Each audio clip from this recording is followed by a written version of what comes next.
안녕하십니까? 역사로 읽는 우리 과학기술. 어느덧 오늘이 13주차가 되었네요. 13주차 강의. 이번 주는 여러분들하고 앞에서도 잠깐 설명을 드렸듯이 지리학과 대동여 지도에 대한 이야기를 같이 좀 살펴볼까 합니다. 우리나라의 고지도들이 굉장히 다양한 유형의 고지도들이 이제 여러분들이 들어서 알다시피 대동여 지도뿐만이 아니라 동국지도라든가 또 동국여지 승남에 실린 그런 내용들이라든가 들어본 적이 있을 거예요. 오늘은 바로 이러한 지리 정보와 관련된 그런 내용들을 같이 이제 살펴볼까 합니다. 네. 먼저 이번 13주차 강의를 통해서 여러분들하고 같이 공부할 학습 내용은요. 첫 번째로 지리 및 지도의 정의와 그리고 그 종류들에 대해서 같이 살펴보겠습니다. 그리고 두 번째로는요. 지도의 역사와 지도 제작과 관련된 과학기술 이러한 내용들을 함께 살펴볼 거고요. 우리가 이러한 학습을 통해서 이루고자 하는 학습 목표로는요. 첫 번째로 지리의 정의, 그리고 지도의 정의 이런 것들을 설명할 수 있고 또 그 종류를 설명할 수 있게 됩니다.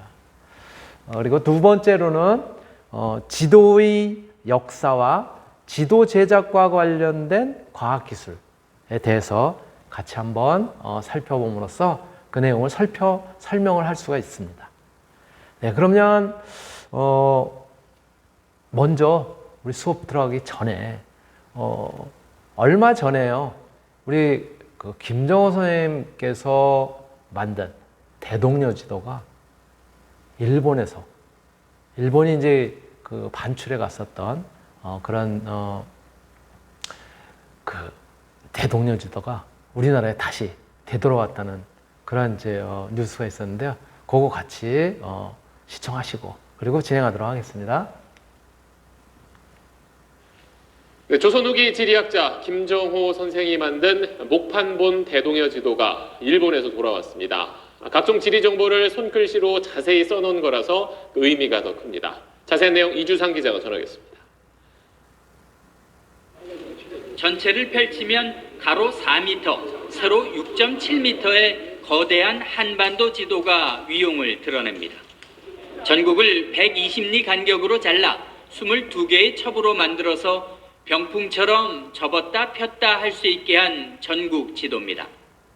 1861년 대동여지도를 처음 찍어낸 김정호는 3년 뒤인 1864년에 다시 펴냈는데 지금까지 남아있는 건 국내외에 37점 정도입니다. 대동여지도는 산줄기, 강줄기 통해 가지고 국토를 완전히 통일된 지리처럼 만들었어요. 잘 아시는 백두대간, 장백정간, 백두에서 한라까지. 기존의 대동여지도는 목판본으로 찍기 위해 지리 정보들이 많이 생략됐지만 이번에 돌아온 대동여지도는 자세한 내용이 필사로 추가돼 있다는 점이 특징입니다.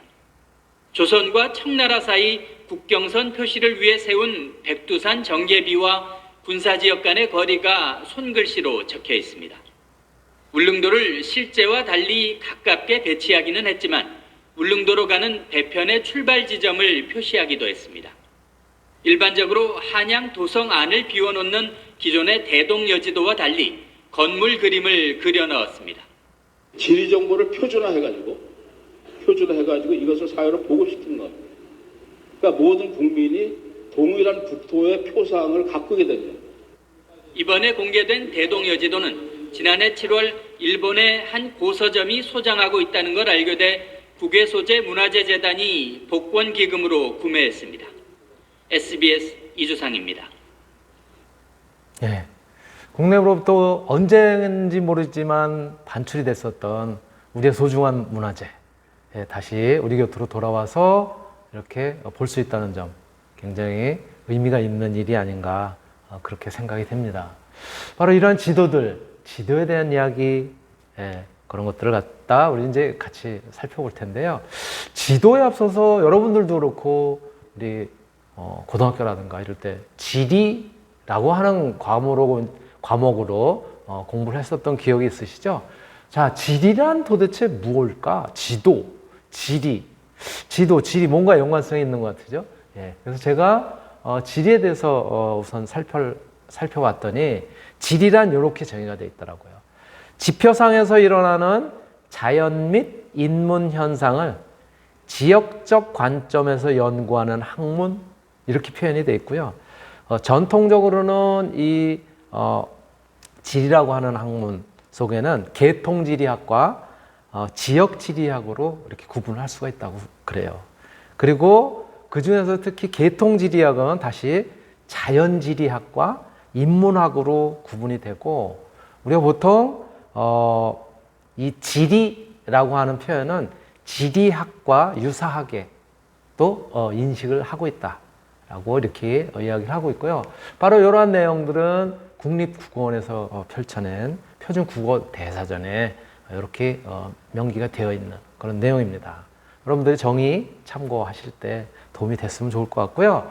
자, 그렇다면 계통지리학, 지금 설명드렸던 계통지리학. 계통지리학은 뭐냐? 예, 지역 및 공간에서 발생하는 현상들의 과학적인 분석을 통해서 지리 현상에 대해서 일반화를 하거나 또는 법칙화를 추구하는 그러한 지리학을 계통지리학, 즉 어떤 부류로 또 어떤 그런 카테고리로 묶을 수 있는 것들을 묶어서 표현한다는 거죠. 이 계통지리학은 앞에서도 설명을 했듯이 자연지리학과 인문지리학으로 나눌 수가 있는데 자연지리학은 말 그대로 자연현상으로 펼쳐져 있는 그런 모습인 것이죠. 그래서 지역의 물리적, 생물적, 자연환경의 이해와 더불어서 그 환경적 의미가 고찰되는 학문적인 분야, 요거를 갖다 자연지리학 이렇게 이야기를 한대요.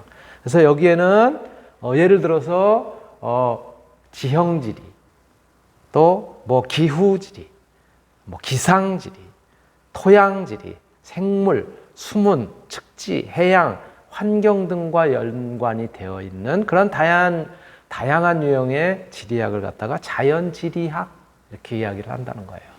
그리고 두 번째로 인문지리학은 뭐냐? 인문지리학 조금 느끼시겠지만 자연적으로 되어 있는 그게 아니라 이제 지역의 요 지리, 즉 지도하고 연관이 되어 있는 인문 사회 현상을 이런 지리적인 요건과 불가분의 관계를 갖다 맺고 있는 그런 지역의 각종 사회적 요소들과 관련시켜서 연구하는 학문을 인문지리학 이렇게 이야기를 한다는 거죠.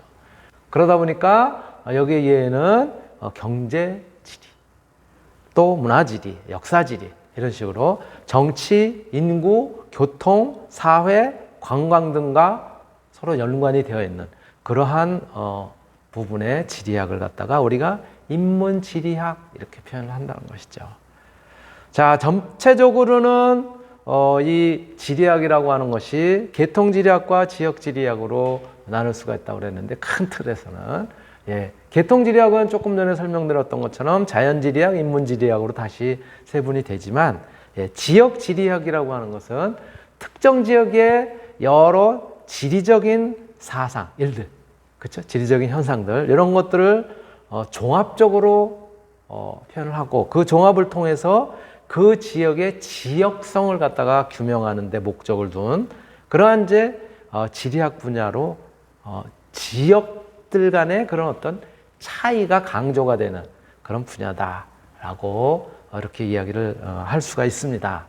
이것이 지리인 것이고요. 지리에 대해서 조금 이해를 하실 수 있을 거라고 생각이 돼요. 그러니까 지리라고 하는 것은 바로 그 나타나는 눈으로 볼 수 있는 그런 물리적인 그런 현상과 그것과 연관이 되어 있는 것을 갖다가 다 포함하는 것이 지리 이렇게 표현한다고 보시면 되고요.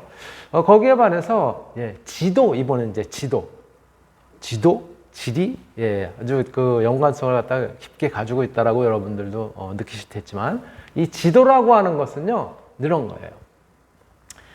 여러 가지 방법을 통한 측량, 실제 길이가 얼마가 되고, 그렇죠? 거리라든가 또 산의 높이가 얼마가 되고 이런 것들은 이제 측량을 하게 될 텐데요.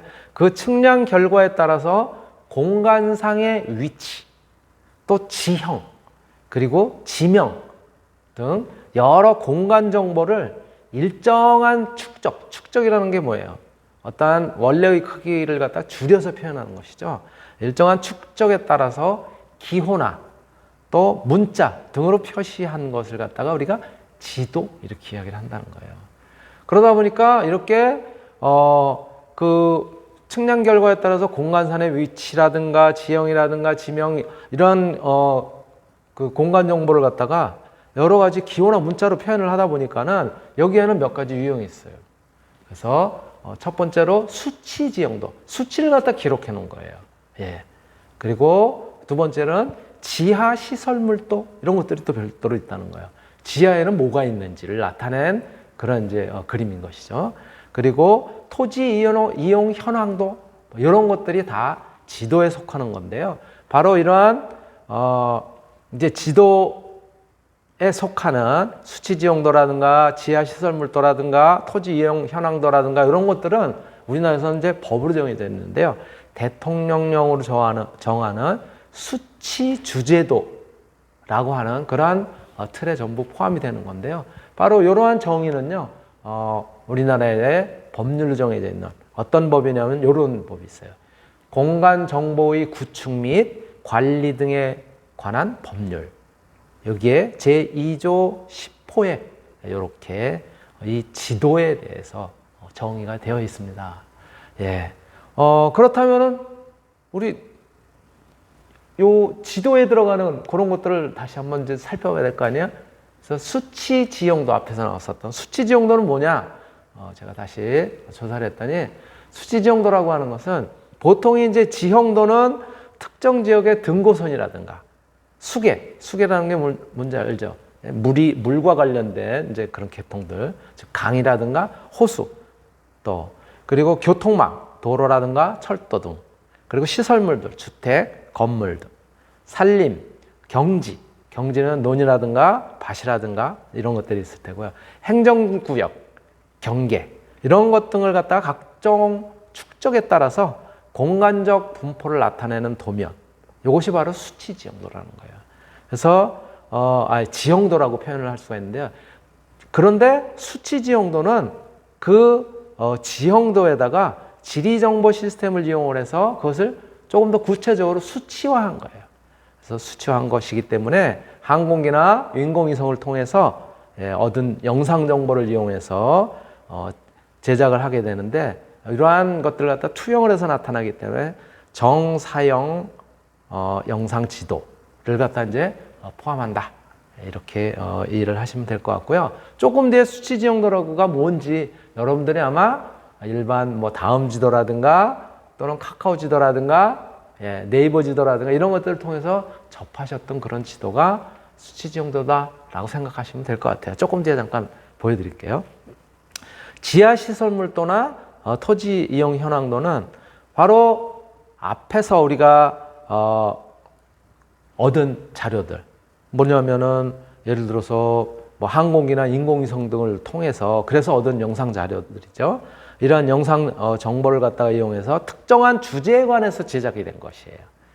그래서 토지 이용 현황도는 특히 토지의 이용 상황들, 즉 도시, 농업 같으면 이제 논이나 밭 이런 것들이죠. 산림, 산림은 이제 산지가 제대로 성립이 됐는지 그렇지 않은지, 또 공업, 자연 및 문화재, 유보지역 등을 갖다 6단계로 구분을 해서 필지별로 상세히 표시된 지도를 갖다 우리가 토지 이용 현황도 이렇게 이야기를 하고 있고요.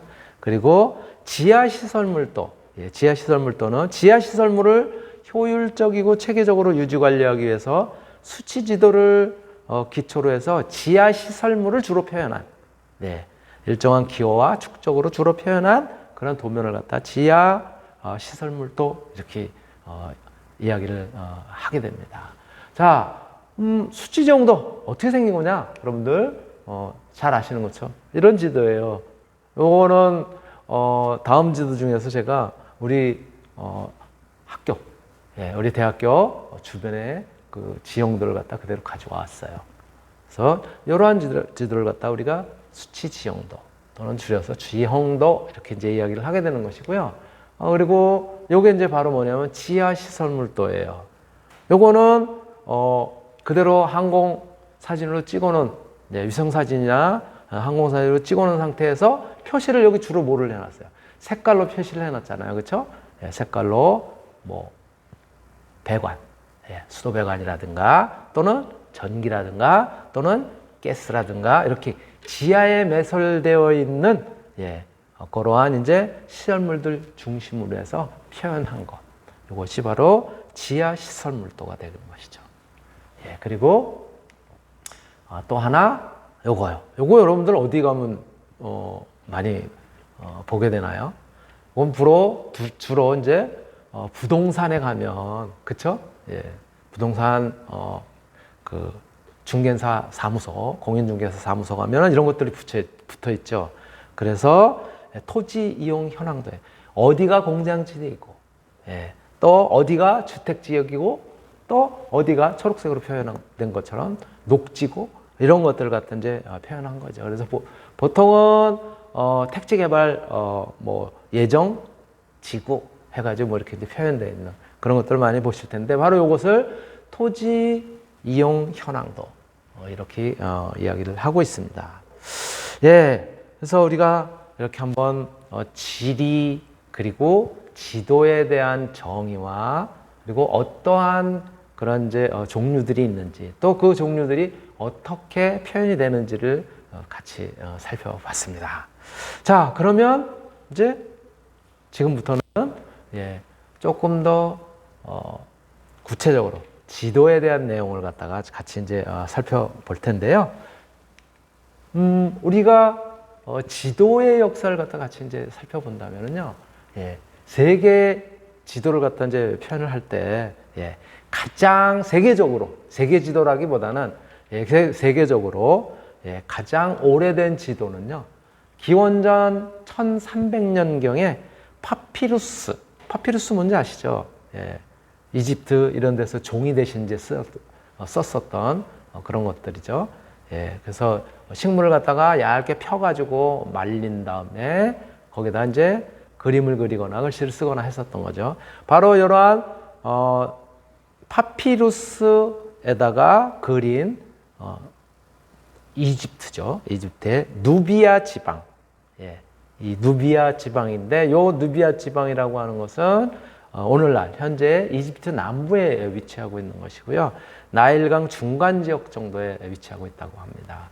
요 누비아 지방의 금광지도라고 하는 설이 가장 많은 사람들의 공감을 얻고 있어요. 가장 오래된 지도로는.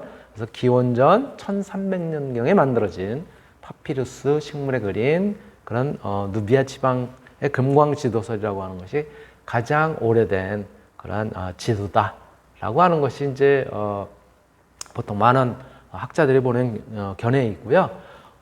두 번째로 현존하는 최고의 지도, 현재까지 이제 유물이 그대로 남아 있는 그런 가장 오래된 그쵸? 최고의 지도는 뭐냐면은요, BC 700년경, 기원전 700년경에 만들어진 건데요. 어디에 만들어졌냐면 점토판에다가 만들었어요. 점토판에 그려놓은 고대 바빌로니아 지방의 세계지도예요. 고대 바빌로니아는 오늘날 어디에 해당이 되냐면은 이라크의 남부 지역에 해당이 된다고 합니다. 여기에 그려져 있는 그런 지도.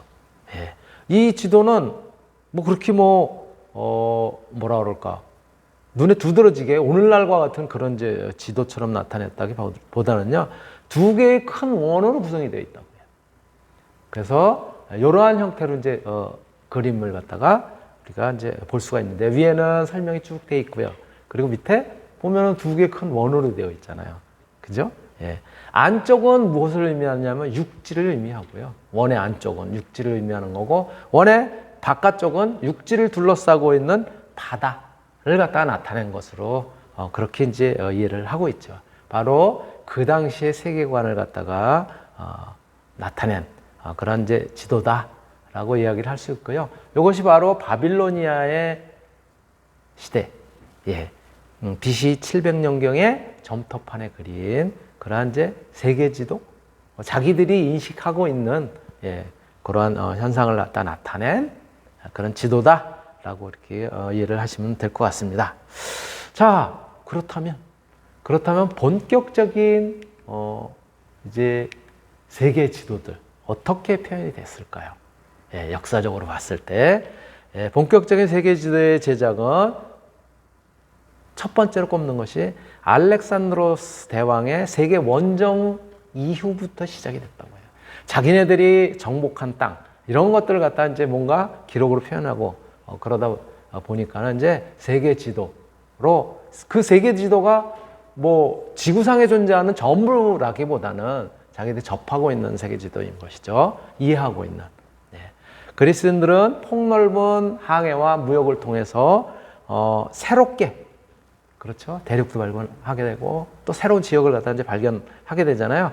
그렇게 새롭게 발견한 지역이 있다면 그 땅에 관한 지식을 습득을 해서 바로 그 지식을 갖다 바탕으로 해서 실제와 가까운 그런 지도를 갖다가 제작한 것으로 그렇게 이제 나타나 있어요.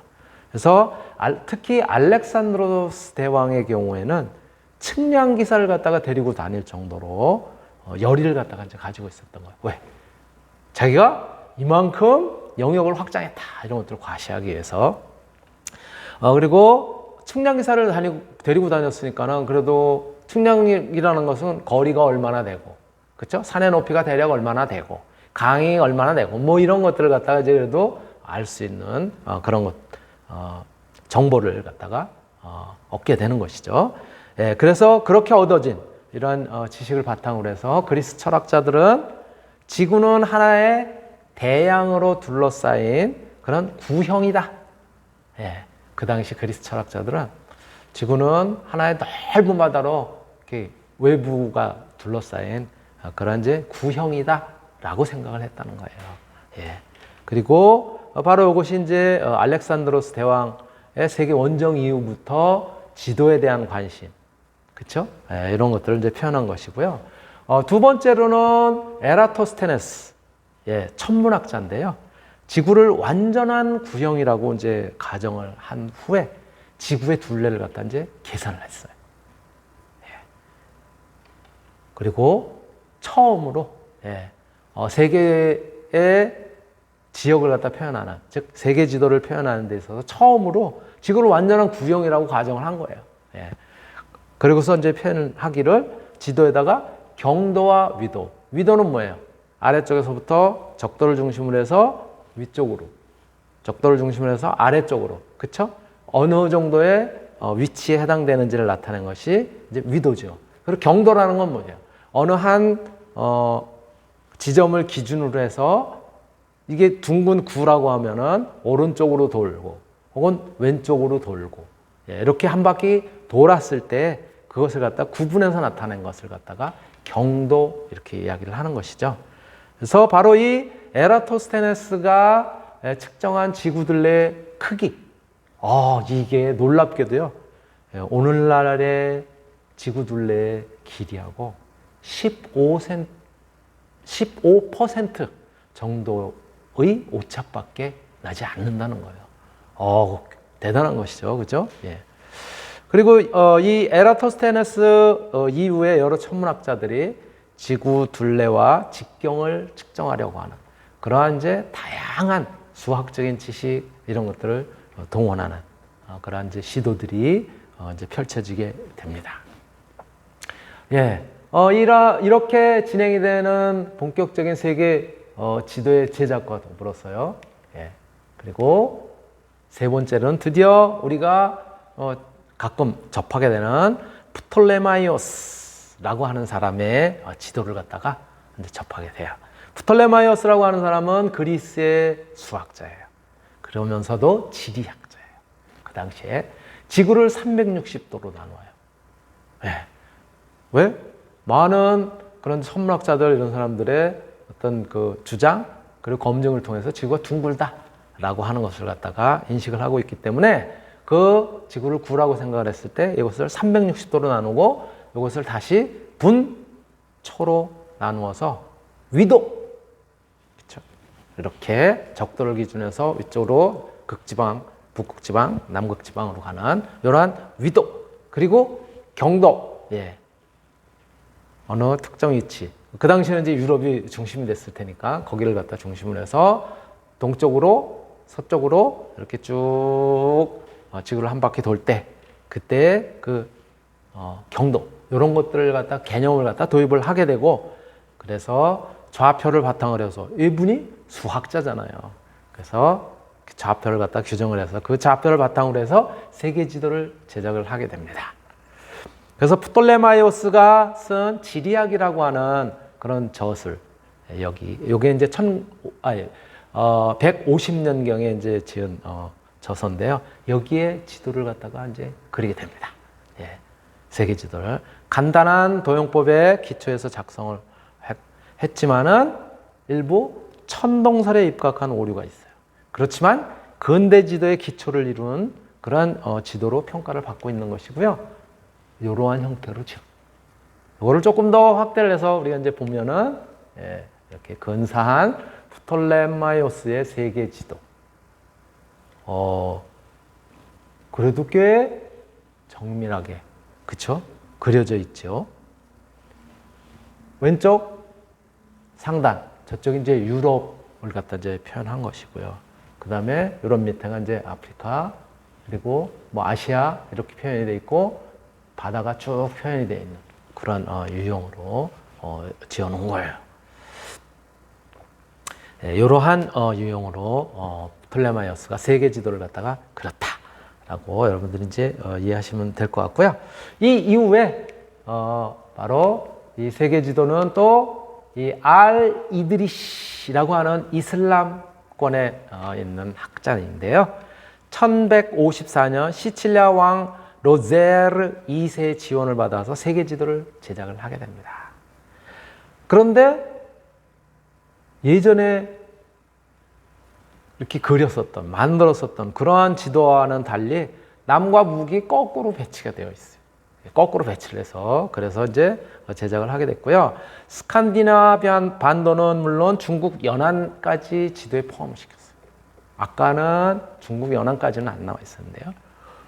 특히 중국 동쪽 해상에 알신라라고 하는 그런 표현이 되어 있는데 바로 이것이 뭐냐면 우리 삼국시대의 신라, 신라로 이름을 붙인 섬을 5개를 배치를 해서 우리나라를 표시한 최초의 세계 지도인 것이죠. 이 서양 지도로서는 이러한 알 이드리스의 지도 이렇게 표현이 되어 있습니다.